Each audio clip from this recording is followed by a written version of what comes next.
Welcome to X opinion. X opinion में आज हम बात करेंगे इस्लामोफोबिया। इस्लामोफोबिया, आतंकवाद, ये पहले हिंदुस्तान से जोड़कर देखा जाता था। हिंदुस्तान की प्रॉब्लम है, हमें क्या ज़रूरत है, हिंदुस्तान में हमले हो रहे हैं, हमें क्या ज़रूरत है, हमें कोई टेंशन लेने की ज़रूरत नहीं है। अब उनके अपने देश में ये सब कुछ होने लगा है तो मिर्ची लगने लगी है। अब प्रॉब्लम कहाँ से शुरू हुई है? इन्होंने जो लंबे लंबे भाषण देते थे इंडिया को, रेफ्यूजी, रोहिंग्या को शरण दो, इसको शरण दो, उस मुसलमान को शरण दो, इनको निकालो मत, ये यूएन चार्टर के अगेंस्ट है।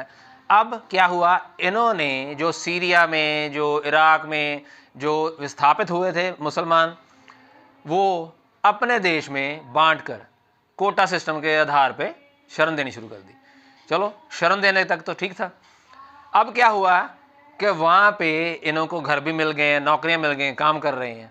अब सबसे बड़ी प्रॉब्लम ये है कि मुसलमान जिस देश में जाते हैं उसमें उस कल्चर में मिक्स होने की बजाय अपना पैरेलल कल्चर जो है डेवलप करना शुरू कर देते हैं, जिसके कारण दो कल्चर में क्लैश होना शुरू हो जाता है। अब वो प्रॉब्लम विजिबल होनी शुरू हो गई है क्योंकि उनकी सोसाइटी में प्रॉब्लम आनी शुरू हो गई है। पहले इटली के पीएम ने सख्ती की, कई तरह की पाबंदियां लगाई जिससे इनको काबू किया जा सके। अब डच पीएम जो विल्डर हैं वो हॉलैंड में बहुत ज़्यादा बहुमत से जीत गए। अब उन्होंने भी वही बयान दे दिया है, वो पहले से ही इसके एंटी रहे हैं। नुपुर शर्मा का भी उन्होंने साथ दिया था। अब वो जीत गए हैं तो इनको फिर कपकपी आने लगी है। उन्होंने बोल दिया है जो हमारी सोसाइटी के मुताबिक चलेगा ठीक है, जो हमारी सोसाइटी के मुताबिक नहीं चलेगा वो इस देश को छोड़ के चला जाए, नहीं तो हम उसको निकाल देंगे।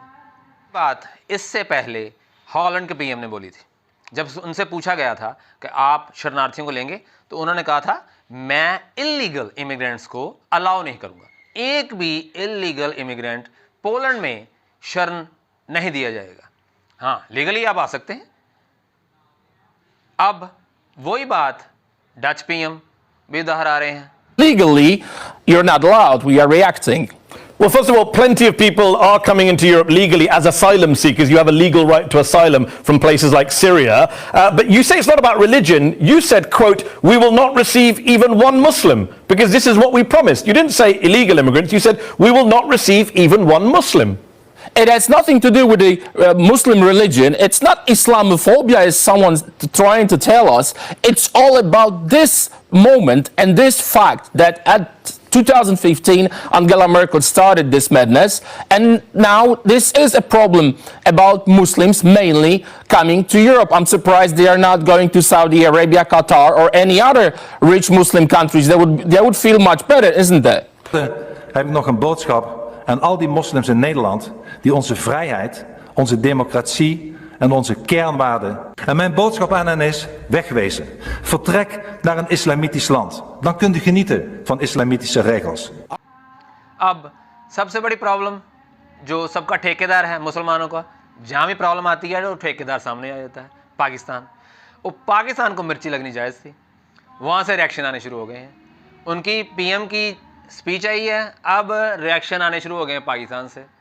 मुसलमान ख़तरे में है, मुसलमानों के हमले हो रहे हैं, मुसलमानों के लिए हम ये कर देंगे, सारे देश इकट्ठे हो जाएं, एक तरफ मुसलमान हो जाएं, एक तरफ जो नई मुसलमान है गैर मुसलमान हो जाएं, मुसलमान रहेंगे, गैर मुसलमान नहीं रहेंगे। अब ये रिएक्शन देखिए आप।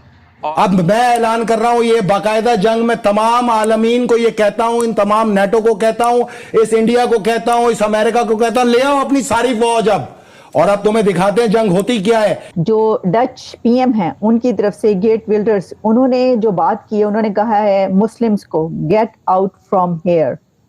मुसलमानों के लिए डच पीएम ने ये कहा है कि दफा हो जाओ यहां से। ठीक हो गया। दुनिया में ये फैसला जान लो हमारी तरफ से किया जाने वाला कि अब इस सरजमीन पे या तो सहूनी बसेगा या मुसलमान बसेगा। ये दो मुल्की नजरिए खाक कर देंगे हम। आयरलैंड जैसा एक देश जहां पे फार राइट का कॉन्सेप्ट था, दे वर वेरी वेलकमिंग, अब वहां पे एंटी इमिग्रेशन की लॉबी खड़ी हो गई है। वो कह रहे हैं लोग बहुत गंद मचाते हैं। इवन ये कि मेरा एक फ्रेंड था, वो जब दुबई गया था तो उसने वहां पर जाकर ये कहा कि मैं पाकिस्तान से नहीं हूं, मैं तो इंडिया से। इस्लाम पॉलिटिशियन और वो ये कहते हैं कि मैंने ये जितने भी ये जो सुनामी आया है इमिग्रेंट्स का और ये जो अजाइलम है मैं इसको बिल्कुल बंद कर दूंगा, और ये उनका इलेक्शन मैनिफेस्टो था। और आप कैसे देखते हैं 6 से 7% मुसलमान हैं नीदरलैंड के अंदर। How do you see doctor साहब मुसलमानों के खिलाफ ये जो एक कैंपेन चल रही है कि उनको आने ना दिया जाए? ये एक बड़ा खतरनाक ट्रेंड है, बट मगर ये एक प्रिवेलिंग ट्रेंड है, यानी ये एक नहीं कि एक ही मुल्क में हो रहा है। देखिए जहां मैं रहता हूं स्वीडन में, वहां पे जो सबसे बड़ी पार्टी नंबर 2 है वो ओपनली एंटी इमिग्रेशन पार्टी है, बेसिकली एंटी मुस्लिम पार्टी है।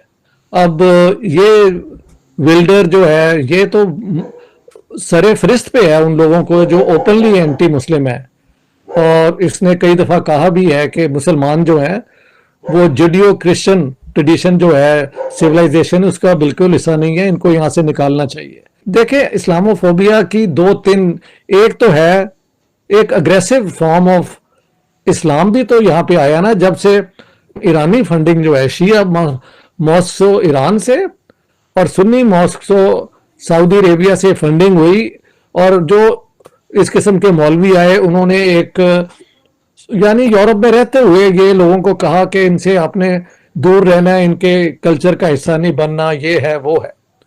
तो उसका रिएक्शन भी दूसरी तरफ होगा, क्योंकि हर ये जो सुनामी आया है इमिग्रेंट्स का और ये जो अजाइलम है मैं इसको बिल्कुल बंद कर दूंगा, और ये उनका इलेक्शन मैनिफेस्टो था, और वो तो ये भी कह रहे हैं हम यूरोपियन यूनियन से निकल जाएंगे। मुसलमानों की जो बढ़ती हुई शिद्दत पसंदी है उसके खिलाफ एक रिएक्शन आ रहा है पूरी दुनिया में। ऐसे में तो हिंदुस्तान का मुकाबला नहीं कर सकते, वैसे तो हमारे टाकरे में नहीं, कभी भी नहीं कर सकते।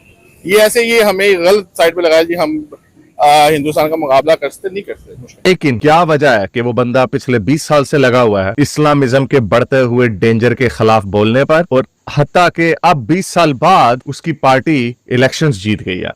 अब जो मुसलमान हैं वो कहा जाता है 1 से लेके 8% के करीब पॉपुलेशन है डिफरेंट वेस्टर्न कंट्रीज में। जो मैनिफेस्टो है वो तो बड़ा खतरनाक है। गिर्त विल्डर्स जो बड़ा मशहूर है पाकिस्तान में भी और टीएलपी का खास दोस्त है, खालिद लतीफ ने भी उसके ऊपर फतवा उसके सर की कीमत लगाई थी, जो कि खुद मैच फिक्सिंग में पकड़ा गया। नीदरलैंड में जो गिर्त विल्डर है उन्होंने विन किया है इलेक्शन को। हम एक ज़राई मुल्क के अवाम, मगर इस कौम के पास खाने को रोटी नहीं। लेकिन आज मैं ये एक और बात बताना चाहूंगा, तालीम, मैंने आपसे पहले कहा था तालीम, आपका सारी एक नेशन जो है, सारी आपका सारा हर जगह पे दुनिया में जलीलो ख्वार आप हो रहे हैं, हर जगह पे हर कंट्री में, अपने कंट्री के अंदर भी सिर्फ तालीम ना होने की वजह से। खबर यह है कि वहां पर इंडिया में जो सीएम है यूपी के, उत्तर प्रदेश के सीएम आदित्यनाथ योगी साहब, उन्होंने ये किया है उनकी तरफ से यानी गवर्नमेंट की तरफ से जो हलाल प्रोडक्ट्स हैं उनके ऊपर पाबंदी लगा दी गई।